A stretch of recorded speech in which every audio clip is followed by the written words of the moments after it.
게임을 이제 하시면 아시겠지만 이 상품이 이제 우리가 배우는 영어의 정답이라고 제가 확답을 드릴 수는 없습니다. 하지만 우리가 여태까지 배웠던 영어 공부과는 다르게 그리고 대체를 할 수 있는 상품이다라고는 제가 말씀드릴 수 있어요. 그렇기 때문에 이 영어 상품을 잘 들어보시고 그리고 더 중요한 건 이걸로 이제 수익을 얻어갈 수 있으니까 잘 들어보시면 좋을 것 같습니다.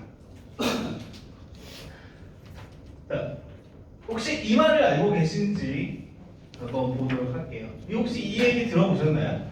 네. 수포는 대포요, 영포는 인포니라 아시는 분? 내가 하도 많이 강의를 해서 그렇죠. 뭘까요? 그렇죠. 수학을 포기한다는 대학을 포기한 것이고 영어를 포기한다는 인생을 포기한 거라고 합니다. 그래서 질문 드려볼게요. 난 영어를 잘한다 하시는 분.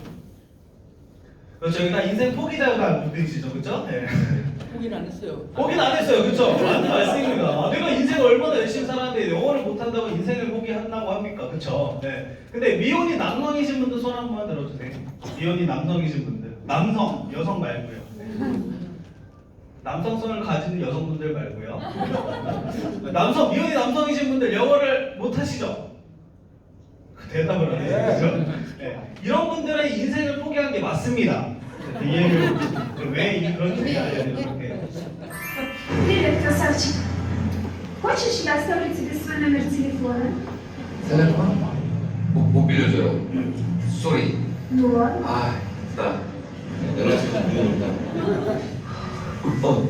oi, tudo bem? O que você tá vendo? Que lembrado muito forte. 여기? 와? No. Então, nada dela criança, ela gosta de play. No. No. 앉아.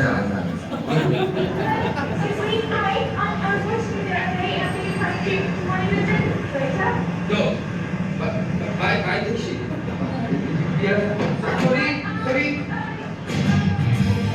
당신의 부지로 일생일대의 찬스가 날아갈지도 모른다.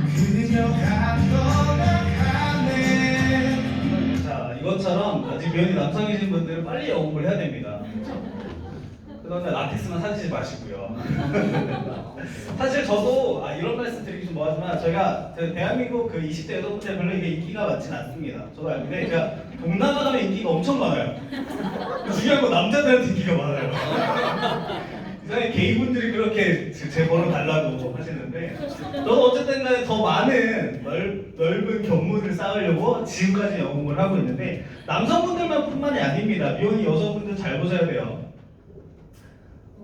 너무 좋죠, 그렇죠? 네, 정말 세계는 넓고 우리가 만나야 될 남자들이 너무나도 많습니다, 그렇죠? 우리 빨리 영어 공부를 해야 돼요. 근데 우리나라 영어 교육 현실은 어때요? What's the hardest thing you ever studied while you were studying in high school?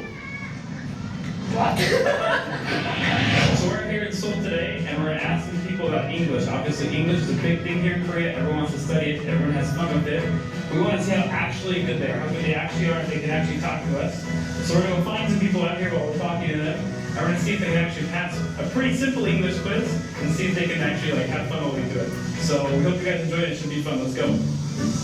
영어 퀴즈 같은 거 하고 있는데요. 자비하실래요? 3번 진짜 쉬운 거예요. 같이 할래요? 해줄래요? 네. Yes, okay, awesome. 얘가 거예요. 근데 난 영어를 못해요.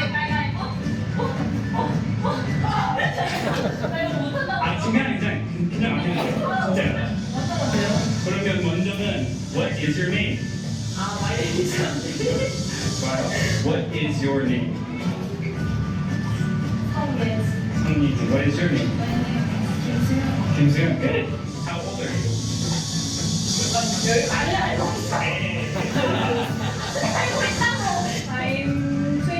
I'm 23 years old. In Korea? Yes. Same as me. Good. How old are you? Same. Third question. What's the hardest thing you ever studied while you were studying in high school? What?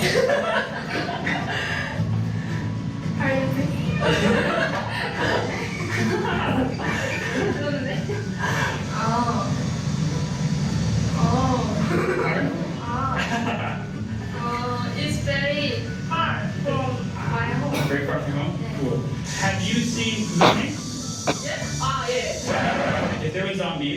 and you had to save your mom or your boyfriend, who would you pick? No, Your mom? my brother. Your brother? Okay. 자, 이게 대한민국 영어의 현실입니다. 그렇죠? 오히려 외국어를 피하지 않으면 다행이에요. 그렇죠? 그러니까 사실은 우리가 정말 수많은 시간 동안 영어 공부를 했지만 외국인 앞에서는 굉장히 말을 더듬고 말이 잘 안 나올 겁니다. 근데 더 놀라운 사실은 뭐냐면 한국 학생이랑 그 다음에 이제 영어를 모국어로 쓰는 원어민 학생이랑 영어 시험을 본다라고 합니다. 상식적으로 생각을 해보면 누가 더 영어 시험을 잘 봐야 될까요? 외국인. 영어를 모국어로 쓰는 외국인이 더 시험을 잘 봐야 되는데 놀랍게도 한국 학생이 원어민 학생보다 시험을 잘 본다라고 합니다. 2015학년도 수능 영어에서 오답률이 가장 높았던 3개의 문제. 한 문제당 1분 30초. 수능과 똑같은 조건을 주고 문제 푸는 과정을 지켜봤다. 영어를 모국어로 사용하거나 영어권 나라에서 성장기를 보낸 외국인 대학생 총 12명이 문제 풀기에 도전했다. 어떤 결과가 나왔을까? This is really hard.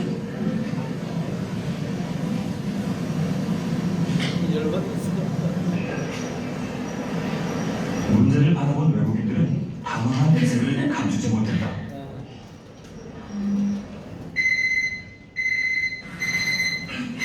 심지어 주어진 시간 안에 3개의 문제를 다 푼 외국인은 단 1명. 나머지 11명은 답을 고르지도 못했다. 3문제를 모두 다 맞힌 외국인은 12명 중 딱 1명뿐이었다. 2문제를 맞힌 외국인은 3명. 1문제를 맞힌 외국인도 3명. 그리고 단 1문제도 맞히지 못한 외국인은 무려 5명이나 됐다.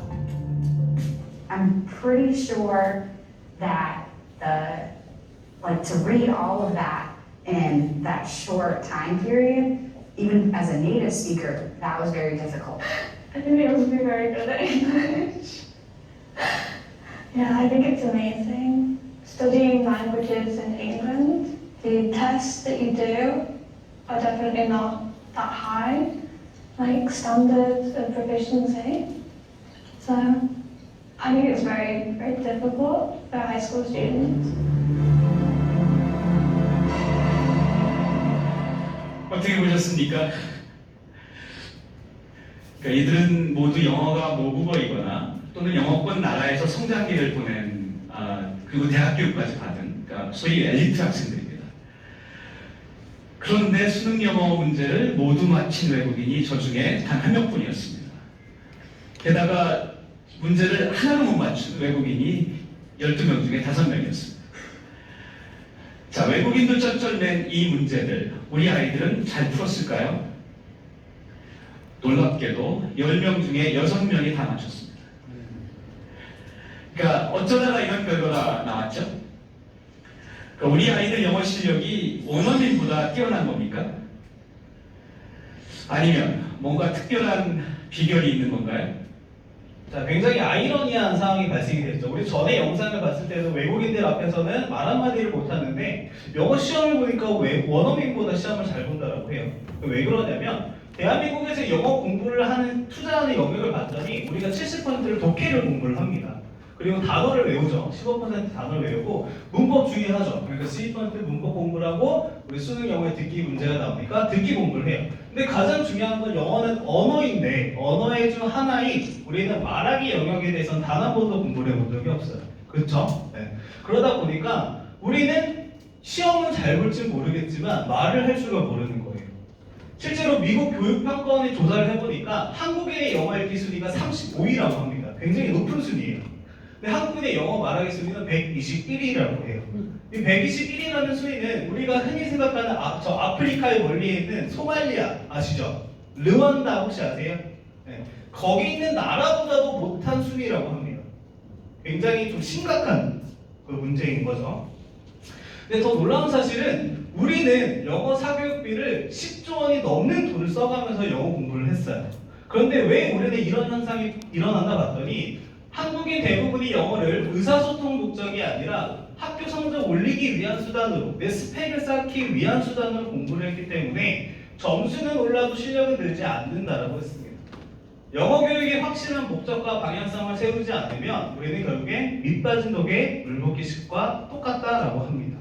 그러니까 문제가 좀 많이 발생이 됐던 거예요. 그래서 대한민국 정부도 이제 더 이상 이렇게는 안 되겠다라고 해서 첫 번째로 교육 정책을 바꾸기 시작했습니다. 그게 뭐냐면 2018학년도부터 영어가 절대평가로 바뀌게 됐어요. 이게 뭔 소리냐면 이제 여기 계신 분들이 모두 다 영어 시험을 똑같이 봐요. 저를 포함해서. 그래서 시험 보고 나서 점수를 매기는데 제가 아깝게 두 문제를 틀려서 96점을 맞았어요.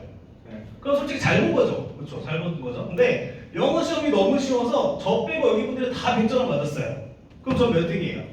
꼴등이에요. 그렇죠. 이게 여태까지 점수를 보고 그 다음에 그 등수를 매긴 기준이었어요. 근데 이제 절대평가로 바뀌겠다는 건 뭐냐면 90점 이상 맞은 학생들은 다 1등으로 주겠다 이 소리예요. 그러면 어떤 문제가 생기냐면 지금 현재 있는 수도권이 제가 알기로 까먹었는데 16만 명이 그 수도권 대학에 있는 정원인데 그 정원보다 더 많은 학생들이 1등급을 받아버리는 거예요. 그래서 어떤 문제가 발생했냐면 그래서 대학교는 영어 시험 이거는 변별력이 없다. 영어 시험을 가지고 아이들을 뽑기가 어렵다 그래서 그 비중을 낮춰버렸어요. 그 상대적으로 언어 시험이나 이제 수학 시험을 그 점수를 높이 비중을 차지했어요. 그래서 어떤 현상이 벌어지냐면 작년 대입일 거예요. 영어 4등급이 서울대를 갔어요. 4등급이면 몇 점이냐면 60점이에요. 그 학부모님들 그 아이들 있죠. 아이들이 영어 시험 엄마 나 60점 맞았어. 이러면 어때요? 때려야죠, 그렇죠? 등짝 스매싱 때려야죠, 그렇죠? 네. 근데 엄마 나 60점 맞았는데 서울대 합격했어 이러면 어때요? 잘한 거죠, 그렇죠? 네, 그런 현상인 거예요 지금 이게. 네. 그만큼 영어 시험에 대한 이제 비중이 의미가 없다라는 거예요. 네. 더 이상 우리가 그렇게 목매했던 영어 수능에 대한 그 변별력이 의미가 없어진 거예요. 근데 대학교에서는 어쨌든 간에 인재를 뽑아야 되잖아요. 그러면 영어에 대해서 전혀 신경을 안 쓸까요? 아닙니다. 이제는 어떻게 하냐면 대학교에서 영어 면접을 보기 시작해요. 카이스트 같은 경우에는 아이들을 뽑을 때 다 면접을 봅니다. 그래서 이 아이가 진짜로 영어를 할 줄 아는지 그걸 보기 시작하고요. 카이스트뿐만 아니라 이제 고려대, 서울대 그런 상위권 있는 대학들도 조금씩 면접을 보기 시작해요. 이제는 이 학생이 진짜 영어를 할 줄 아는지를 판단을 하기 시작하고요. 단순히 학교뿐만이 아니라 그 기업에서도 면접을 보기 시작해요. 그래서 우리가 흔히 많이 알고 있는 뭐 LG 아니면은 뭐 셀트리온 이런 우리가 다 알고 있는 그 중소기업들과 대기업들이 다 영어 면접을 보기 시작하고요. 그 다음에 여러분 삼성 아시죠? 네. 삼성 같은 경우에는 우리나라의 제일 높은 대기업 중에 하나잖아요. 우리가 예전에 기업에 입사한다고 하게 되면 저 보세요. 제가 어차피 강의합니다. 저 다 있어요 머릿속에.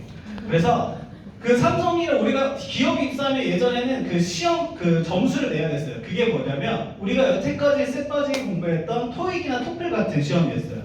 문법이나 독해 같은 그런 시험 성적을 냈는데 그런 시험 성적을 받고 이제 그 신입사원을 뽑다 보니까 이 사람들이 점수는 높은데 아까처럼 말을 할 줄을 못하는 거예요. 그래서 삼성 같은 경우에도 이제는 발표를 했습니다. 우리는 더 이상 토익이나 토플 같은 그런 시험 성적을 보지 않고 오픽이나 토익, 스피킹 같은 말하기 시험에 대한 점수만 받겠다라고 얘기를 했어요. 그리고 입사 이후에도 꾸준히 영어 실력을 높여야 하고 삼성전자 임원이 되려면 수준 높은 영어 사용이 필수이다라고 해요. 제가 알기로 5년 전인가 그랬는데 한 대기업 부장님이 임원이 영어에 대해서 스트레스를 받아가지고 자살한 기사가 나왔던 적이 있어요. 그러니까 계속 임원이 되려고 하는데 영어가 안 되니까 연봉을 1억을 받았다고 하거든요. 그런데 이 영어 때문에 스트레스를 받아서 자살을 했다고 합니다. 그만큼 이제 영어가 실용 영어가 이제 필수가 된 시대가 된 거죠. 자, 그러면 우리는 여태까지 10몇 년 동안 단어 공부하고 그다음에 독해 공부하고 문법 공부했는데 이제 갑자기 듣고 말하기 실용 영어를 다시 공부해야 돼요. 너무 머리 아프죠, 그죠? 근데 영어만 하면 이제 어때요, 여러분들? 무슨 생각이 떠오르세요? 답답하죠, 그렇죠? 우울증 걸릴 것 같아요, 그죠?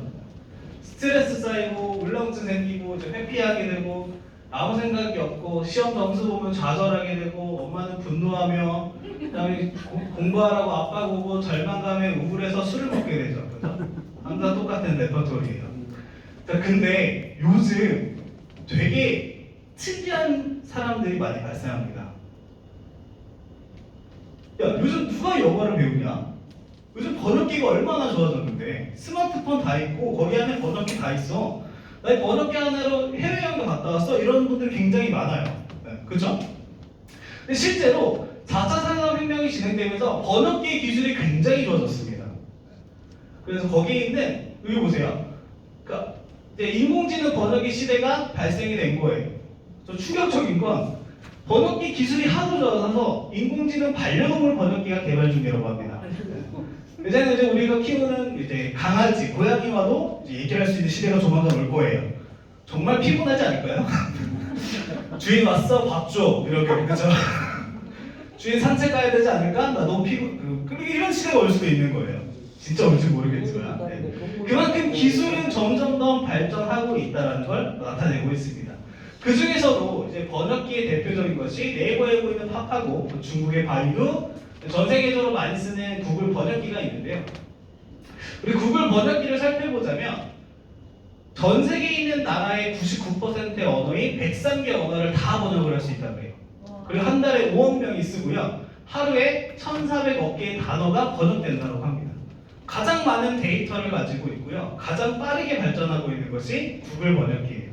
자, 근데 이 번역기만 믿고 앞으로 살아간다면 어떤 현상이 발생하냐면, 자, 우리 평창 올림픽 때 노르웨이 선수들과 그 다음에 노르웨이 그 요리사들이 같이 한국에 와서 영어를 못하니까 번역기로 주문을 한 거예요. 그래서 우리는 1,500개만 주문했는데 이 번역기가 오류가 나가지고 15,000개를 받아버린 거예요. 계란말이를 몇 개를 만들어야 돼요, 그죠? 죽어요, 죽어, 그죠? 다행스럽게도 거기 트럭의 절반 분량은 다시 이제 반송했다라고 해요. 그러니까 이 노르웨이 요리사들도 이 번역기만 가지고 맹신했던 거예요. 번역기가 알아서 해주겠지 하면서. 그러니까 이런 일이 앞으로 비일비재하다라는 거죠. 자, 그리고 또 하나 번역기를 맹신하면 어떤 문제가 있냐면, 혹시 어벤져스라는 영화 아세요?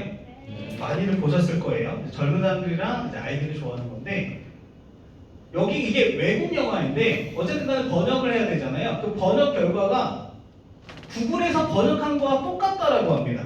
어떤 내용인지 한번 볼게요. 자, 여기 있는 분이 누군지 아시죠? 아이언맨이라고 해서 이제 그 기계, 그 뭐죠? 기계 옷을 입고 싸우는 영웅이고, 여기는 마법사예요. 이 두 영웅이 이제 지구를 지키려고 악당이랑 막 싸우는데 악당이 너무 세가지고 이 마법사가 가지고 있는 가장 강력한 무기를 그냥 줘버립니다, 악당한테. 네. 그러면서 여기는 아이언맨이 이렇게 얘기를 합니다.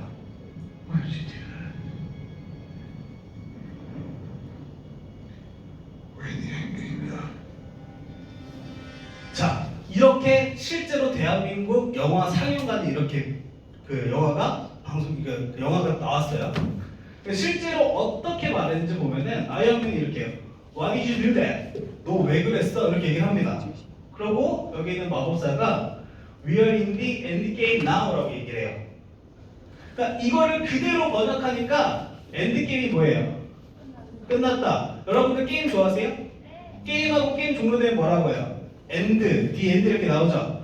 그러니까 이거 그대로 번역하니까 이제 끝난 게임이에요. 우리 끝났어. 그래서 이제 가망이 없어라고 대한민국 영화관에서 이 영화가 이렇게 나왔던 거예요. 근데 이 엔드게임이라는 원래 뜻 자체가 뭐냐면 체스 용어인데 이제 종반부, 최종 단계, 마지막 단계라고 얘기합니다. 그래서 원래 뜻은 뭐였냐면 이제 가망이 없어. 이제 우리는 최종 단계를 준비해야 돼. 이렇게 나와 있는 게 정상이에요. 근데 대한민국 상영관에는 이제 가망이 없어. 지구는 내줘야 돼. 우리 뭐죠? 일론 머스크가 스페이스 X를 타고 화성으로 가야 돼. 그런 거죠. 그것처럼 영화의 문맥이 완전히 바뀌어버리는 거예요. 그리고 더 충격적인 건 그 뒷부분에 또 있습니다.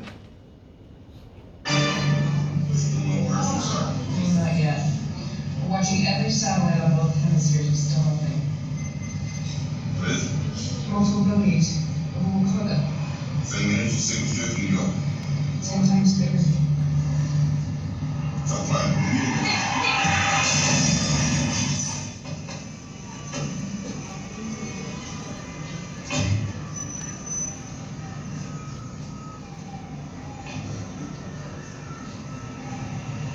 You okay?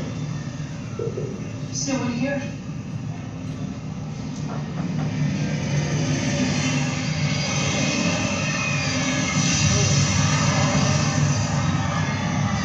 All control.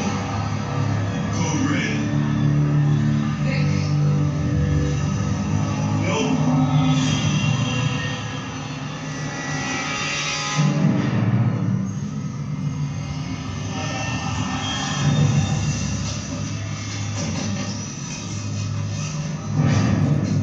자, 잘 들으세요.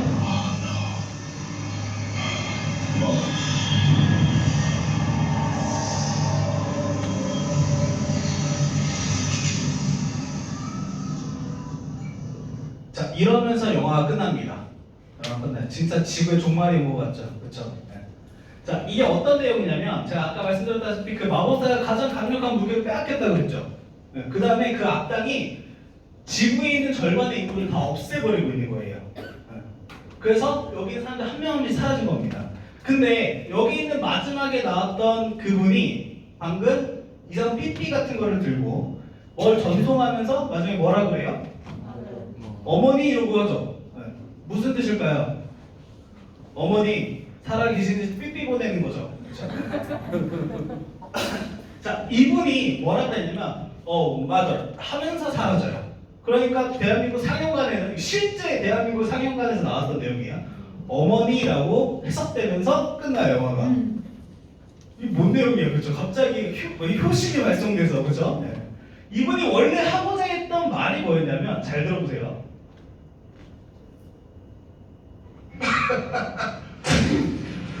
Prepared for that assault, motherfucker? Uncuff me. No, motherfucker! 들으셨어요? You're not the only observer, motherfucker, on the planet. Shit, motherfucker. I am harm's way.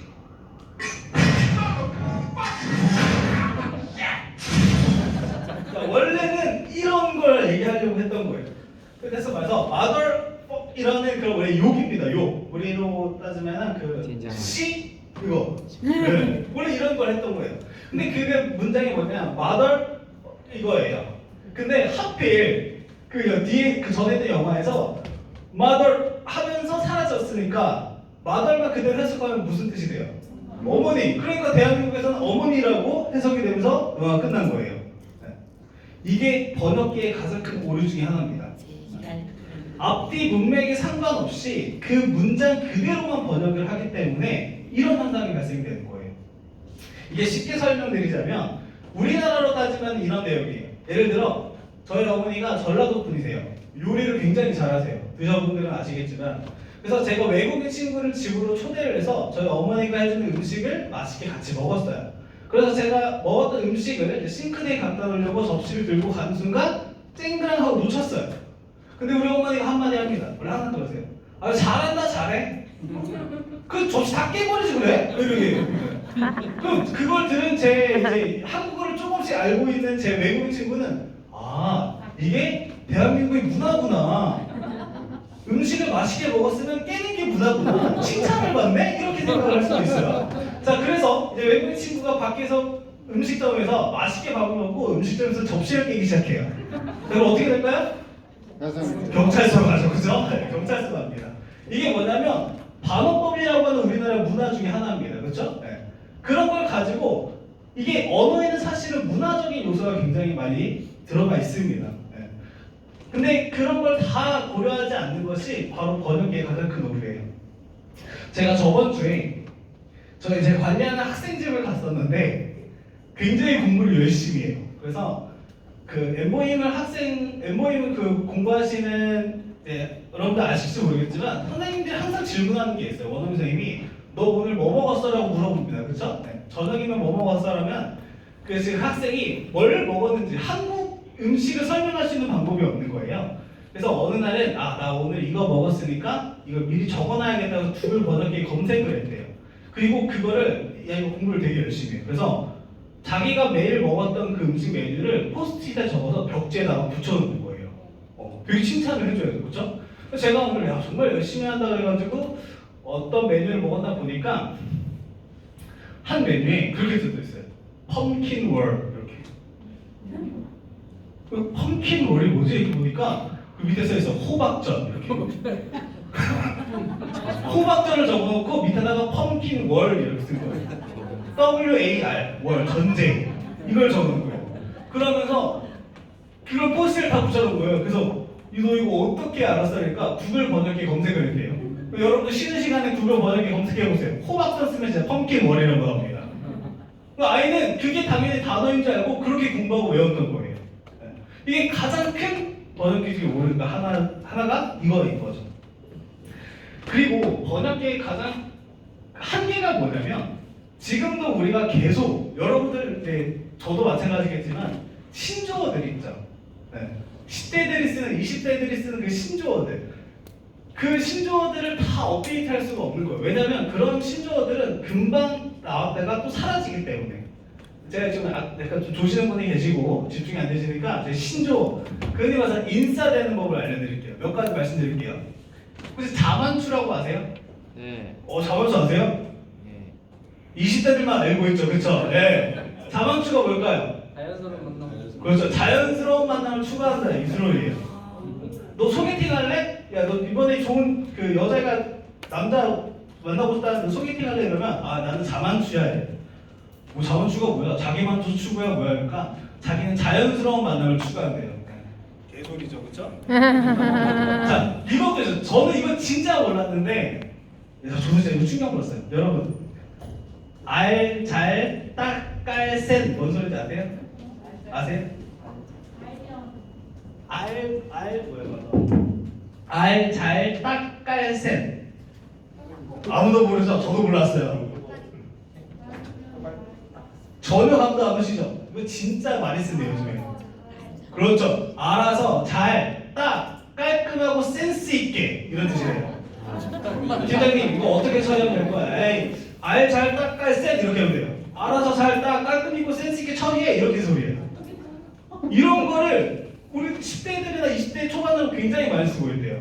근데 이런 단어들을 항상 그렇게 업데이트할 수가 없는 게 번역기는. 이게 가장 큰 한계예요. 이게 대한민국만 그럴까요? 아니에요. 전 세계 어딜 가든 그런 언어는 계속해서 나타납니다. 그렇기 때문에 실제로 구글을 번역하고 있는 최고 담당자가 이런 얘기를 했어요. 번역기가 인간을 대체할 시점은 오지 않을 수도 있다라고 합니다. 4차 산업혁명 시대가 계속 진행이 되면서 앞으로 사라질 직업군들이 굉장히 많다라고 하는데 그런 통역가나 아니면 그 번역가들은 절대 사라지지 않는데요. 그 한계가 있어서. 사실은 저는 이 얘기를 듣고 사실 되게 아이러니했어요. 아니 번역기를 만드는 사람이면 여러분들 앞으로 이제는 언어 공부를 할 필요가 없습니다. 우리 번역기만 믿고 쓰신다면 전 세계 많은 사람들과 소통할 수 있습니다라고 얘기를 해야 되는데 오히려 이 담당자는 우리는 죽을 때까지 언어를 배워야 합니다라고 얘기해요. 그만큼 언어라는 거는 무조건 배워야 되는 거예요. 갑자기 분위기가 암울해졌죠? 영어 공부 안 하려고 했는데. 자, 그러면 돈이 좀 많으신 분들은 이런 생각을 하실 수도 있어요. 그러면 애들 교육도 있고 이민이나 갔다 오지 하시는 분들도 있어요. 트럼프 대통령이 발표를 했습니다. 영어를 못하면 이민을 받지 않겠다라고 얘기를 했어요. 연 100만 명에 이르는 영주권 발급자를 10년 내 50만 명으로 축소하는 게 목표고 합법 이민자도 줄이겠다. 이민 심사 때 영어를 못하거나 특별한 기술이 없다면 영주권을 내주지 않겠다라고 합니다. 그래서 우리는 예전에 우리 아이들 교육을 위해서 그렇죠? 영어 공부를 위해서 이민을 가는 시대가 아니라 이제는 이민을 가기 위해서 다시 한국에서 영어 공부를 해야 하는 시대가 온 거예요. 그래서 결론적으로 말하면 어떻게 해서든 우리는 대한민국에서 영어를 공부할 수밖에 없어요. 그러면 우리가 아까 말한 것처럼 독해, 문법 이런 게 아니라 진짜 영어를 듣고 말하기를 잘하려면 어떻게 해야 되냐면 대부분 많은 전문가들이 이렇게 얘기를 해요. 단순히 보는 것보다 따라 말하는 훈련이 필요하다. 듣기 연습도 필요하고 그리고 들은 걸 흉내내 말하는 게 중요하다고 합니다. 공통점이 뭐냐면 영어를 들었으면 그걸 듣고 바로 따로 말하는 게 중요하다라고 해요. 근데 우리는 항상 맨날 읽기만 하고 쓰기만 했었어요. 그게 문제였던 거예요. 그러면 우리가 알고 있는 그 모든 단어들을 다 듣고 따라 말해야 되냐? 그건 아닙니다. 자, 이 말을 영어로 한번 해보세요. 코끼리는 뭐죠? 여기는 그래도 좀 수준이 있으신 분들이 모여가지고 자, 얼룩말. 그럼 조금 더 수준을 올릴게요. 길이를 영어로 뭐라고 해요? 지라프 나왔어, 지라프. 자, 태양. 지구. 그러면 원숭이. 여기서 거의 모르는 단어 없으시죠? 근데 보세요. 여기 뭐 묻은 것 같아. 묻었다 영어로 뭐라고?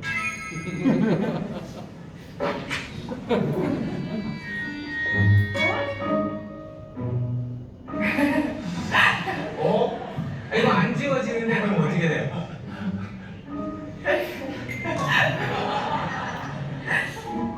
뭐 여기 껴있어. 그럼 껴있어. 여기 뭐가 껴있는데 껴있다 뭐예요? 자 보세요. 그러면 여러분들은 살면서 집어넣어를 많이 하겠어요? 얼룩말을 많이 하겠어요? 분명히 우리는 항상 쓰는 말인데 항상 쓰는 말을 막상 하려고 하면 단어가 생각이 안 나요. 그러니까 1번보다 우리가 영어를 못하는 이유는 항상 쓰는 단어가 없다, 부족하다. 항상 쓰는 단어들이 생각이 안 난다. 학교 뭐예요? 크게 자신감 많이 결여됐어요 지금. 큰일 났어요. 자, 학교 뭐예요? 크게 학교? 학생? 할 때 막 헷갈려요? 망설임이 막 일이 있어요? 스튜던트 하는데 망설임이 있어요? 없죠. 근데 왜 집어넣어 그럼 망설여질까요?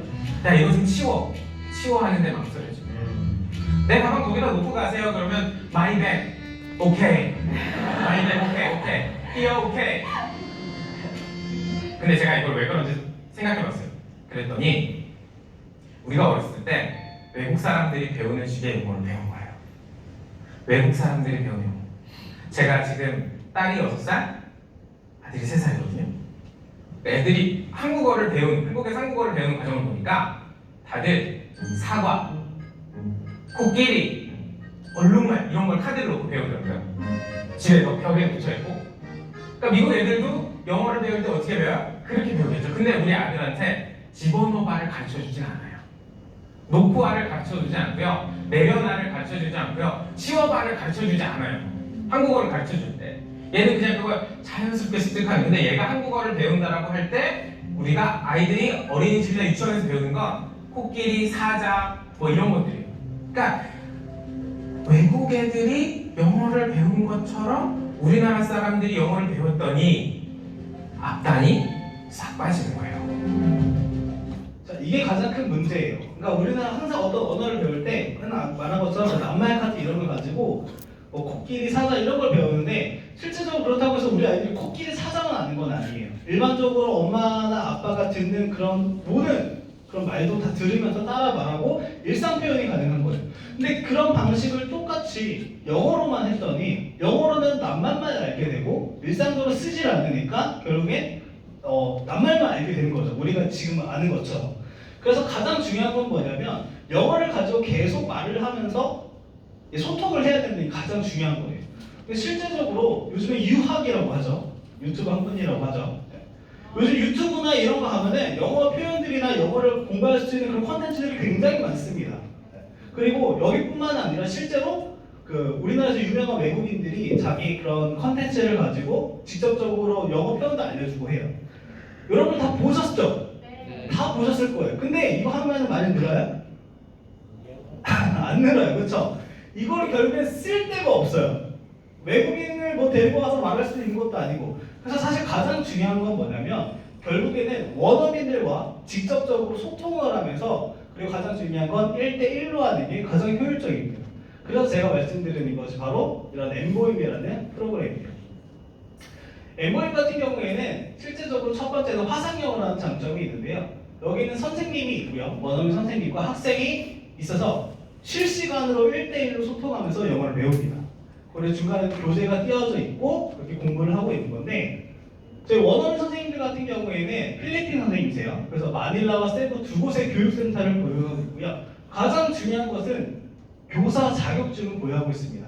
어쨌든 우리 아이들 그리고 내가 영어를 공부를 하는데 이런 교사 자격증도 없이 그래서 무허가 무면허 옛날 뭐죠? 그 돌팔이라고 하나요? 뭐 그런 것처럼 그런 사람들이 우리 아이들 교육을 한다는 건 말이 안 되죠.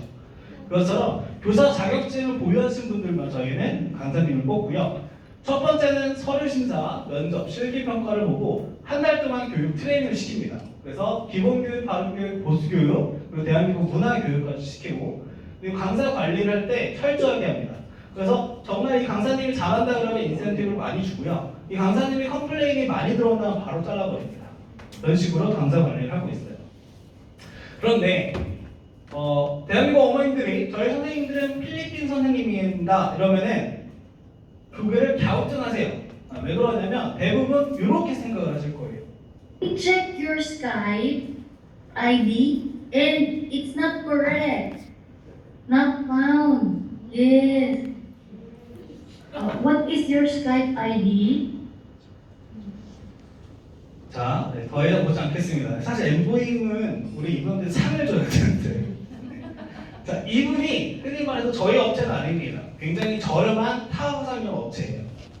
딱 장소를 보면 어디 같아 보이세요? 집이란 걸 알 수가 있죠. 뭘 보면 알 수 있을까요? 그렇죠. 잠옷을 입고 있어요. 잠옷인지 진짜 옷인지 모르겠지만 어쨌든 간에 그 태도 자체가 일단은 불합격인 거죠. 우리 아이들이 이런 선생님한테 배운다고 한다면 사실 문제가 굉장히 많습니다.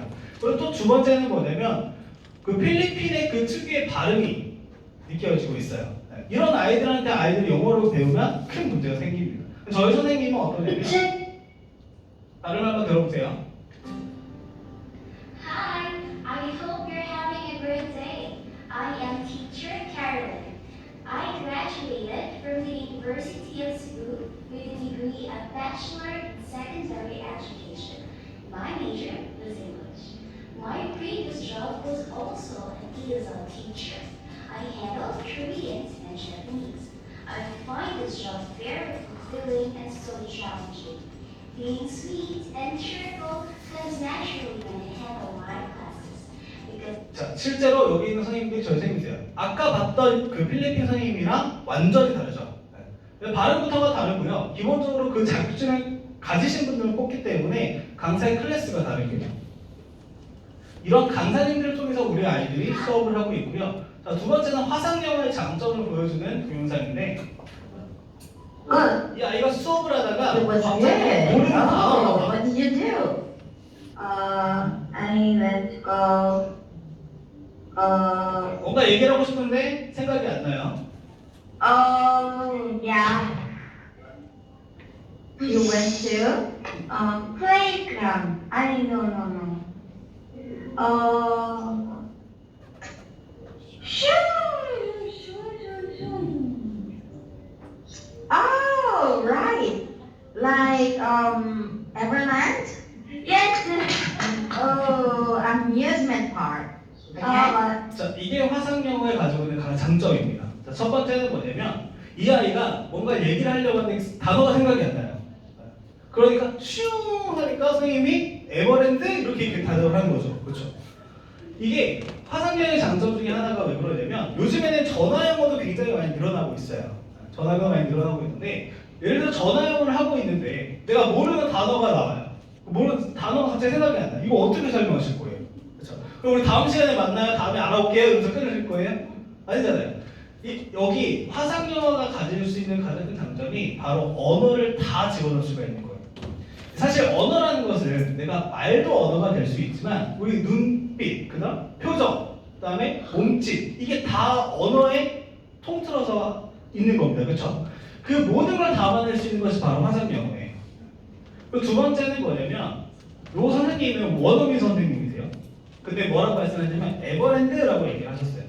이게 왜 그러냐면 저희 선생님들은 아까 말씀드린 것처럼 아이들과 소통하기 위해서, 아이들과 공감하기 위해서 대한민국 문화, 뭐 예능도 보시고요, 드라마도 보시고요, 영화도 보시고, 심지어 한국의 뉴스도 보세요.